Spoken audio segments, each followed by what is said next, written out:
Hello, everyone. Welcome to the first episode of They Lied About Africa. I want to first and foremost thank you so much for taking the time out of your probably very busy schedule to give these topics your full and undivided attention. Whether you came from TikTok or my Instagram or someone shared this with you, I thank you once again for coming. And essentially, in this episode, I kind of want to lay out what this podcast will be about and what it will entail and the issues that we're trying to address.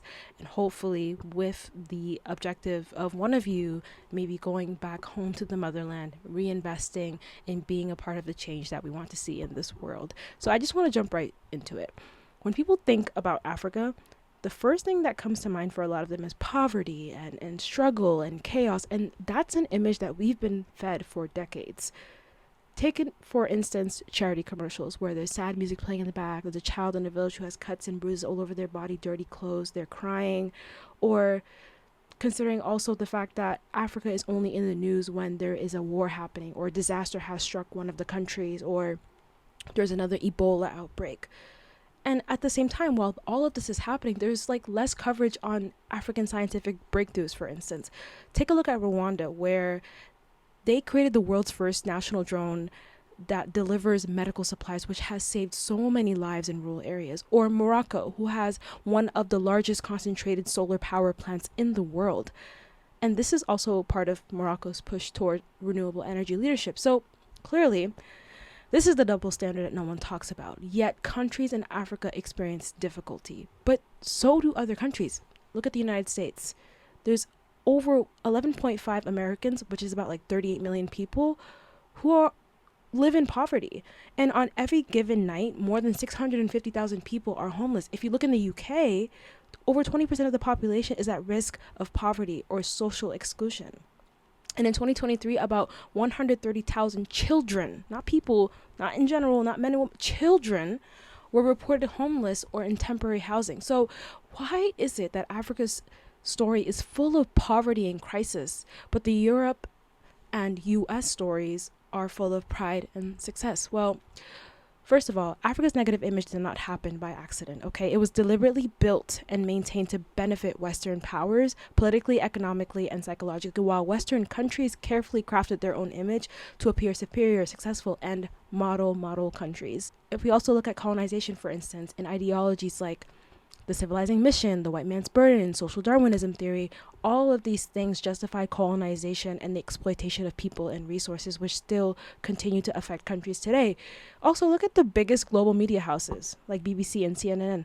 Where are they all located? They're all based in Western countries. They decide what stories get told and how they get told. And positive news from Africa rarely makes headlines unless it's exceptional. And Western countries are covered in a way that normalizes their problems. For instance, challenging times or economic downturn like the one we are in right now in this upcoming recession, while Africa's problems are just amplified as signs of total failure. So keeping Africa's image negative serves global economic power. If Africa is seen as a place of failure and chaos, it justifies exploitation of resources because that reinforces the idea that Africans can't manage it themselves. And then this therefore discourages investment that would make African countries self-reliant. And it also keeps foreign aid flowing, which often benefits donor countries more than the recipients. So in essence, a weak image keeps Africa in a dependent position economically and politically. So why did I make They Lied About Africa? They Lied About Africa because of the impact that these lies have on everyone, myself, and most importantly, the diaspora, which is so frustrating. Africans both at home and in the diaspora have internalized these lies and they want to leave Africa, or we don't want to go back there unless it's for vacation and we want to act as tourists.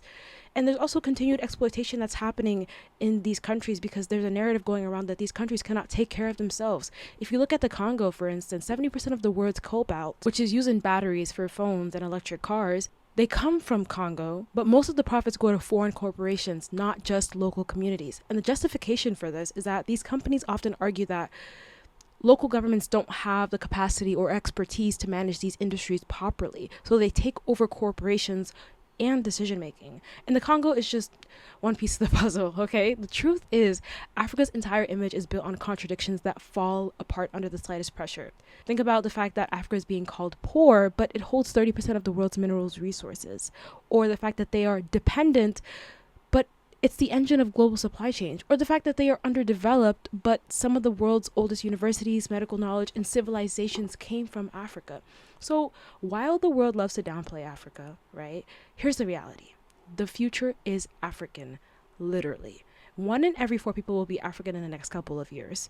And Africa is the youngest continent, with 60% of the population being under the age of 25. It means that the future of the world's workforce, innovation, and growth is going to be shaped by African youth. But there's a problem. There's a problem.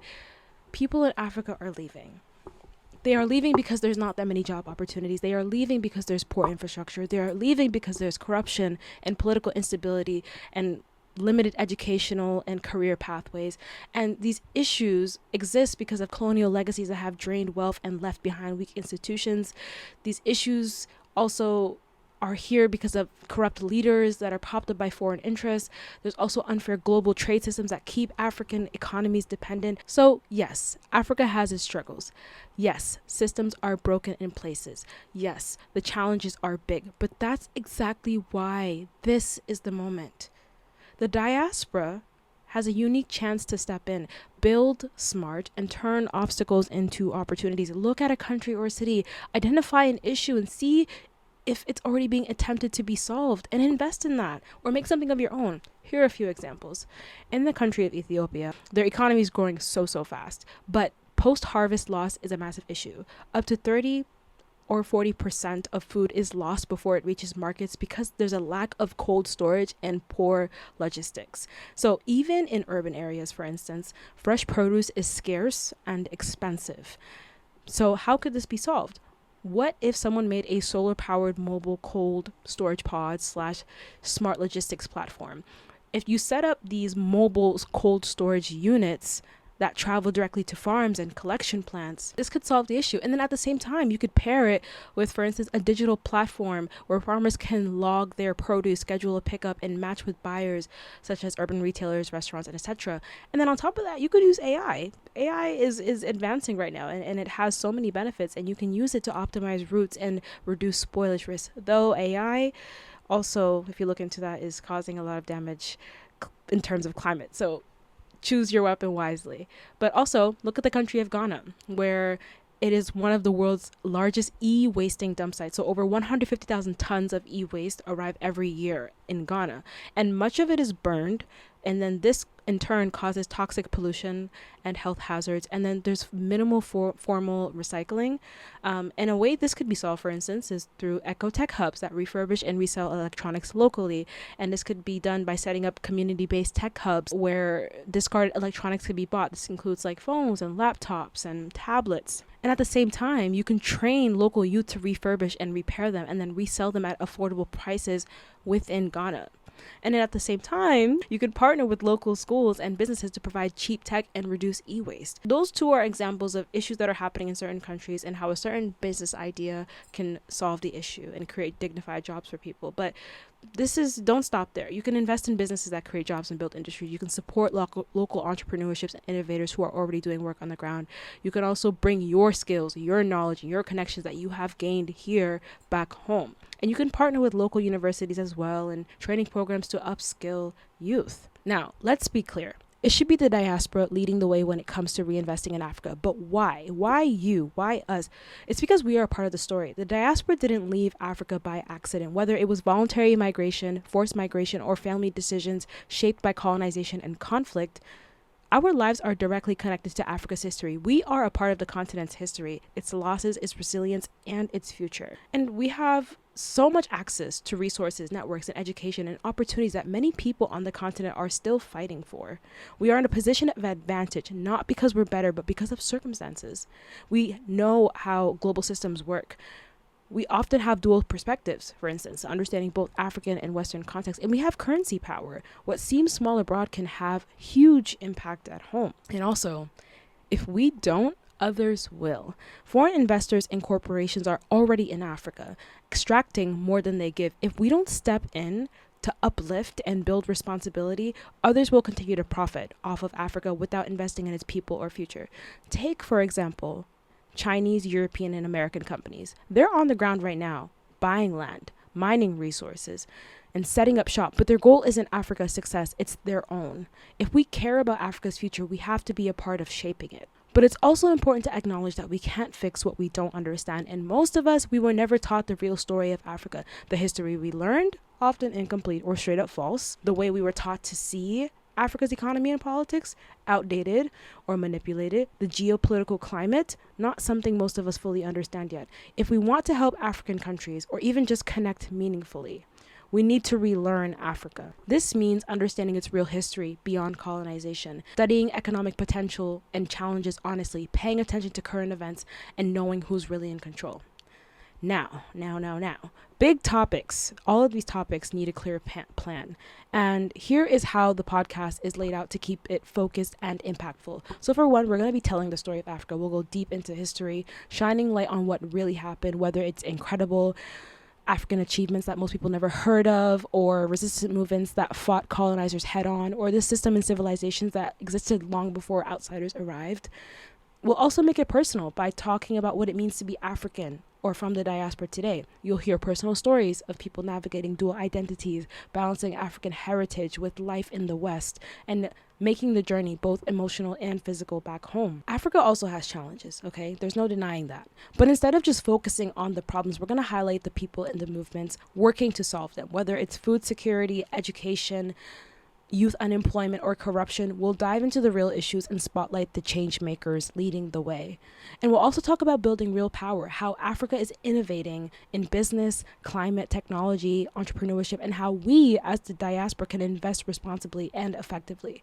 This is about moving past aid and owning our economic independence, shining a light on Africa-made brands and products that are reshaping industries. We'll also celebrate the culture that connects us, whether it's traditional clothing, hairstyles, beauty standards, music, or movies. We'll also be exploring spiritual beliefs, languages, festival traditions that keep Africa's heart beating strong, and look at how all of this shapes who we are today. And of course, we'll stay grounded in the present, breaking down current events and movements happening across the continent, from protests, political shifts, to breakthroughs that don't make the headlines. We'll cover what's happening right now and why it matters. So essentially, in every episode, my goal is to challenge the old stories, highlight the truth, and build a stronger bridge between Africa and the diaspora, because knowing is the first step, but acting with purpose is the next. So here we are, first episode. We've already peeled back some serious layers, and if you're anything like me, maybe you're feeling fired up. Maybe you're feeling a little uncomfortable. Maybe for the first time you're starting to realize just how deep these lies about Africa have run. And that's exactly the point. We've been handed a script our whole lives, a script that told us to be quiet, to shrink ourselves, to believe that Africa was nothing but poverty, struggle, and pain. And we played our parts because we didn't know any better, but now we do. And when you know better, you do better. Here's the thing. We're standing at a crossroads, okay? Right now, in this generation, Africa's population is exploding. Its potential is undeniable. Its time is now, but the question is, will we rise with it? Or will we let history keep repeating itself while we sit on the sidelines? If you're listening to this, I already know something about you. I know you're not here by accident. You feel it too. That tug in your chest that says there's more to this story. There's more I need to know. There's more I want to do. And that's why this matters, because this podcast is not about just talking. It's about reclaiming. It's about digging deep, unlearning what we thought we knew, and stepping into a version of ourselves that's rooted, powerful, and informed. I'm not here to throw around buzzwords like empowerment and pride without meaning it. We're here to build something real, to bridge the gap between the continent and the diaspora, to amplify the voices that have been silenced, and lay the foundation for a future that we can be proud of because we helped shape it. It doesn't matter if you've never been to Africa. It doesn't matter if you're still learning where your roots are. What matters is that you care enough to show up, to listen, to question, and to grow. That's how change starts, not with a hashtag or a trend, but with a choice, a decision to stop accepting the crumbs that we've been given and go after the full story. And let me tell you something. Africa is so much bigger, richer, and more beautiful than we've ever been taught. Its history is deep, its people are brilliant, its future is unstoppable. So, whether you're here to reconnect, to learn, to build, or to heal, welcome. We've got a long road ahead, but we're going to walk it together. And what's coming next, you don't want to miss it. So, this is just the beginning. I'll see you in the next one. Bye.